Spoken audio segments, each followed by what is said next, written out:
ರಾಜಕೀಯ ಪುಡಾರಿಗಳು, ವಿಶೇಷವಾಗಿ ರಾಜಕೀಯ ಪುಡಾರಿಗಳು ಬಾಬಾ ಸಾಹೇಬರ ಹೆಸರಿನಲ್ಲಿ ಮೀಸಲಾತಿಯನ್ನು ಪಡೆದು ಮೀಸಲಾತಿಯಿಂದ ಆಯ್ಕೆಯಾಗಿ ನಮ್ಮ ಸಮಾಜದ ಏಳಿಗೆಯಾಗಿ ಏನು ಮಾಡಬೇಕಾಗ್ಯದ ಯಾವುದು ಇಚ್ಛಿತು ಮಾಡದೆ ತಮ್ಮ ಸ್ವಾರ್ಥವನ್ನೇ ಮಾಡಿ ನಮ್ಮ ಸಮಾಜವನ್ನು ಬಲಿಕೊಡೋದು ಹೆಚ್ಚಾಗಿ ನಡೆದಿದೆ.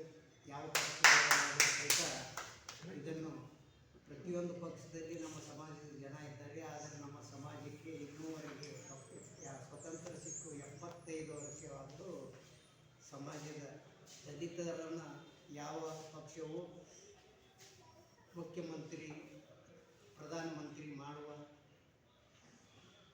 ಕೆಲಸವನ್ನು ಮಾಡಿಲ್ಲ.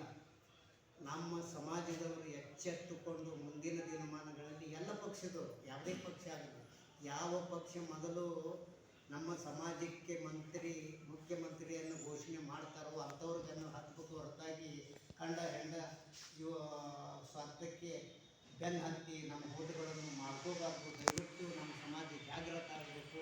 ಅಂದಾಗ ನಮ್ಮ ಸಮಾಜ ಬೆಳವಣಿಗೆ ಆಗಲಿಕ್ಕೆ ಸಾಧ್ಯ ಇಲ್ಲ. ಇವತ್ತಿನ ದಿನಮಾನಗಳಲ್ಲಿ ಶಿಕ್ಷಣ ನೋಡಲಿ ಎಲ್ಲ ಮಾರಾಟ ಆಗಿಬಿಟ್ಟಿದೆ.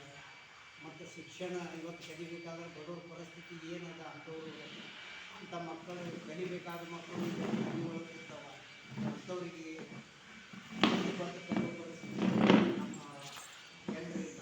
ಅಂಥದ್ದು ಇವತ್ತಿನ ರಾಜಕೀಯ ನಾಯಕರು ಪುಡಾರಿಗಳು ನೋಡಿ ಮುಕ್ತ ಶಿಕ್ಷಣವನ್ನು ಒಂದು ಸರ್ಕಾರ ಮಾಡಬೇಕು.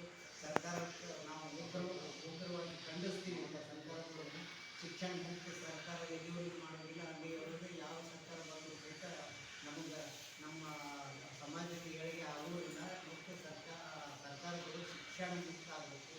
ಬಡವರಿಗೆ ಹೆಚ್ಚುವರಿ ಜಮೀನು ಕೊಡಬೇಕು.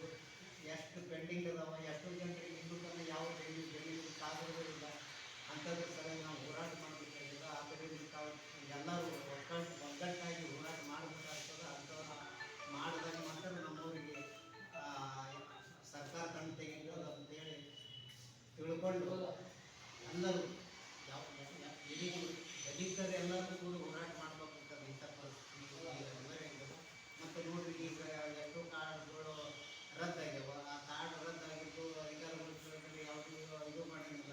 ಮತ್ತು ಪ್ರತಿಯೊಂದು ದುಡ್ಡು ಯಾವುದೇ ಆಫೀಸ್ಗೆ ಹೋಗೋದ್ರಿಂದ ನಾವು ದುಡ್ಡು ಕೊಡಬೇಕು. ದುಡ್ಡು ಕೊಡಲಿಲ್ಲ ಕೆಲಸ ಆದಮೇಲೆ ಅಲಿಗಾಡಿ ಬಡವರು ಅದೋ ಗತಿಗೆ ಹೋಗುವಂಥ ಪರಿಸ್ಥಿತಿ ನಿರ್ಮಾಣದಿಂದ ಅಂಥದ್ದನ್ನು ಸರ್ಕಾರ ಕಂಡು ತೆಗೆದು ಯಾವ ಬಡವರಿಗೆ ಕಾರ್ಡಿಲ್ಲ ಅಂಥವ್ರಿಗೆ ಕಾರ್ಡ್ ಕೊಡೋ ನಿಟ್ಟಿನಲ್ಲಿ ಸರ್ಕಾರ ಎಚ್ಚರಿಕೆ ಮಾಡಬೇಕಂತೇಳಿ ಸರ್ಕಾರಕ್ಕೆ ಎಚ್ಚರಿಕೆ ಕೊಡುತ್ತಾ ನನ್ನ